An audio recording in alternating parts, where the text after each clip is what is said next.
আসসালামু আলাইকুম। আমন্ত্রণ বাংলাদেশের সংবাদে আপনাদের সাথে আছি নাজিয়াত শাহরিন। পাটের বহুমুখী ব্যবহার বাড়ানোর আহ্বান জানিয়েছেন প্রধানমন্ত্রী শেখ হাসিনা। রাজধানীর বঙ্গবন্ধু আন্তর্জাতিক সম্মেলন কেন্দ্রে পাট দিবসে অনুষ্ঠান উদ্বোধন করে তিনি এই আহ্বান জানান। প্রধানমন্ত্রী অভিযোগ করেন ৭৫-এর পর যারা ক্ষমতায় এসেছিল তারা পাট শিল্পকে ধ্বংস করেছিল। আওয়ামী লীগ ক্ষমতায় এসে এই শিল্প রক্ষায় নানা পদক্ষেপ নেয়। তার মতে বিশ্বব্যাপী পরিবেশ নিয়ে যে সচেতনতা তৈরি হয়েছে তা পাটের জন্য নতুন একটি সম্ভাবনা এনেছে। একে কাজে লাগাতে হবে। পাট থেকে বহুমুখী পণ্য উৎপাদনের গবেষণার ওপরও গুরুত্ব দেন শেখ হাসিনা। বলেন, বাংলাদেশ জুট মিল কর্পোরেশনের লোকসান নিয়ে হতাশ না হয়ে পাটকে লাভজনক পণ্যে রূপান্তর করতে হবে। পরে পাট মেলার উদ্বোধন করেন প্রধানমন্ত্রী শেখ হাসিনা।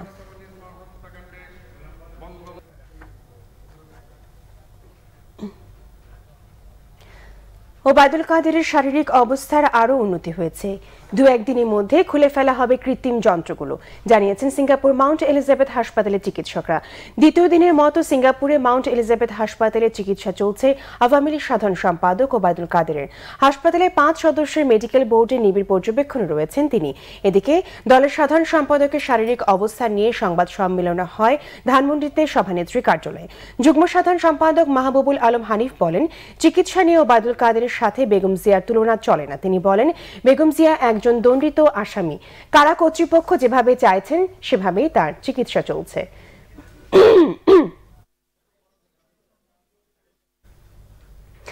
বিএনপি মহাসচিব মির্জা ফখরুল ইসলাম আলমগীর বলেছেন, জনগণকে ঐক্যবদ্ধ করে দুর্বার আন্দোলনের মাধ্যমে বেগম খালেদা জিয়াকে মুক্ত করা হবে। বিএনপির মানববন্ধন কর্মসূচিতে তিনি একথা বলেন। বেলা 12:30 থেকে 1:30 পর্যন্ত জাতীয় প্রেস ক্লাবের সামনে এই মানববন্ধন হয়। মির্জা ফখরুল বলেন, রাজনৈতিক প্রতিহিংসার কারণে বেগম জিয়াকে আটক রাখা হয়েছে। বিএনপি নেতাকর্মীদের নামে দেওয়া হয়েছে ৯৮,০০০-এর বেশি মামলা। এভাবে এই সরকার একদলীয় শাসন ব্যবস্থা চালাচ্ছে বলে অভিযোগ তার।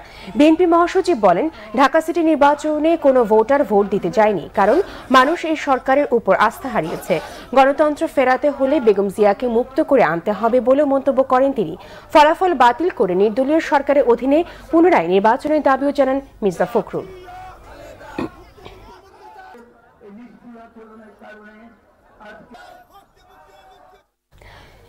কুমিল্লায় ১৪ গ্রামে বাসে আগুন দিয়ে হত্যার ঘটনায় দায়ের করা মামলায় বিএনপি চেয়ারপারসন বেগম খালেদা জিয়াকে ৬ মাসের জামিন দিয়েছে আদালত। বিচারপতি এ.কে মাসুদুজ্জামান ও বিচারপতি এস.এম মুজিবুর রহমানের হাইকোর্ট বেঞ্চ এই আদেশ দেন। গত ৪ ফেব্রুয়ারি কুমিল্লার আদালত বেগম জিয়ার জামিন নামঞ্জুর করেছিলেন। এরপর ২৭ ফেব্রুয়ারি জামিন চেয়ে হাইকোর্টে আবেদন করেন খালেদা জিয়া। বিএনপি জামায়াত সহ ২০ দলীয় জোটে ডাকা হরতাল অবরোধ চলাকালে ২০১৫ সালের ৩ ফেব্রুয়ারি ১৪ গ্রামের জগমোহনপুরে একটি নৈশ কোচে পেট্রোল বোমা নিক্ষেপ করে দুর্বৃত্তরা। ওই আগুনে পুড়ে ঘটনাস্থলে ৭ জন মারা যান। পরে হাসপাতালে নেওয়ার পর আরও একজন মারা যান। ঘটনায় ১৪ গ্রাম থানার উপপরিদর্শক নুরুজ্জামান হাওলাদার বাদী হয়ে হত্যা ও বিস্ফোরক আইনে পৃথক ২টি মামলা করেন। বিশ্বের সবচেয়ে দূষিত শহরগুলোর তালিকায় গত বছরের তুলনায় আরও খারাপ অবস্থানে ঢাকা। তালিকার শীর্ষ ৫০টি নোংরা শহরে বেশিরভাগের অবস্থান ভারত, পাকিস্তান, চীন ও বাংলাদেশে। গ্রিনপিস সাউথ ইস্ট এশিয়া প্রকাশিত বিবৃতিতে জানানো হয়, বিশ্বের সবচেয়ে দূষিত শহরগুলোর তালিকায় ১০ নম্বরে ঢাকা। গেল বছর এই অবস্থান ১৭ নম্বরে ছিল। এই তালিকায় বাংলাদেশের চেয়ে খারাপ অবস্থা ভারতের। বিশ্বের শীর্ষ 10টি দূষিত শহরে 7টি ভারতে। এর মধ্যে রাজধানী দিল্লির অবস্থান সবার শীর্ষে। আর এশিয়ার শীর্ষ 5টি দূষিত শহরের তালিকায় পাকিস্তানের ফয়সালাবাদের অবস্থান ৩ নম্বরে।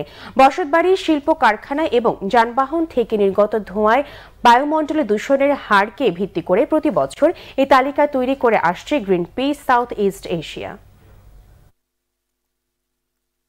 এই ছিল এখনকার মতো। পরের সংবাদ বিকেল ৫টায় দেখার আমন্ত্রণ রইল।